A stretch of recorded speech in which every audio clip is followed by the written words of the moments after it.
To move others to act for you, you must not frame your request as a plea for charity. You must frame it as a compelling opportunity for their own gain. This is the law of the human microphone. You do not shout your questions into the wind, hoping for a reply. Instead, you place yourself close to the source, create a quiet vibration of trust, and let their own voice resonate through you, revealing everything you need to hear. This principle was mastered in the brutal arena of modern Hollywood, a battle waged not with armies, but with contracts and promises. Two rival film studios, the established and traditional Ethelgerd Pictures and the aggressive, disruptive Nova Frame Studios, were locked in a ferocious bidding war. The prize was the film rights to a literary phenomenon, a novel that had captured the world's imagination. The author, a shrewd operator, was playing the two giants against each other, driving the price into the stratosphere. Arthur, the head of Ethelgerd, knew he was losing. His formal, seven-figure offers and his grand speeches about cinematic legacy were being drowned out by Nova's flashy promises of a global franchise and unprecedented marketing budgets. The fight was happening in the sterile, tense environment of boardrooms and conference calls, each number escalating the pressure. Arthur realized he wasn't just losing a bidding war. He was fighting on the wrong battlefield. He needed a decisive edge, a piece of information that money couldn't buy, the author's true non-financial priority. Arthur did not send another suit-clad executive to make another empty offer. He deployed a different kind of weapon.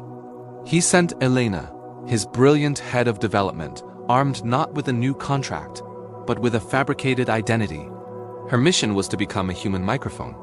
The stage was a glamorous film festival party, a world away from the cold negotiation table. Here, amidst the warm, noisy haze of clinking glasses, ambient music, and performative laughter, Elena found her target. Leo, the author's trusted and notoriously gossipy personal assistant. She approached him not as a rival, but as a potential defector. Her cover was perfect. She was disillusioned with Ethelgerd's old-world thinking, intrigued by Nova's dynamic energy and considering a move. Posing as a sympathetic confidant, Elena didn't ask questions. She listened. She created a vibration of shared experience, confessing her own industry frustrations, her battles with out-of-touch executives, and her fears of great art being corrupted by commerce. She offered him a sympathetic ear, and in return, he opened the vault.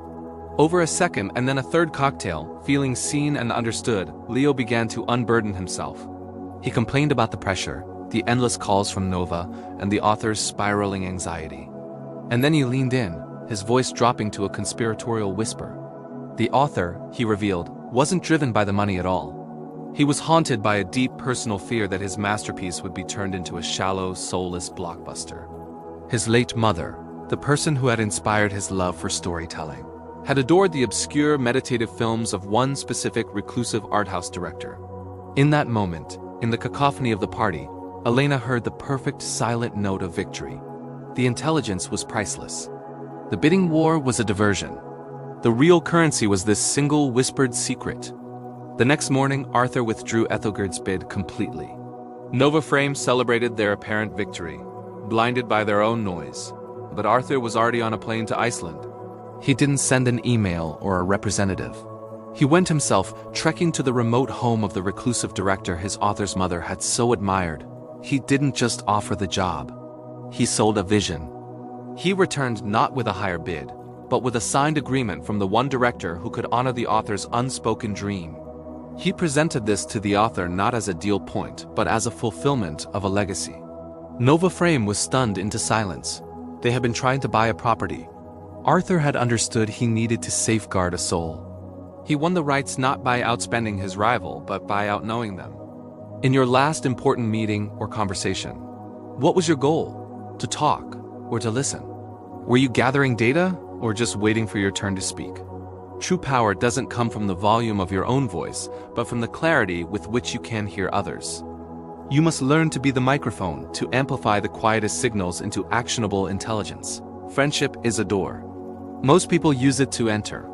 You must learn to use it to observe. What you see from the threshold will tell you everything you need to conquer the house.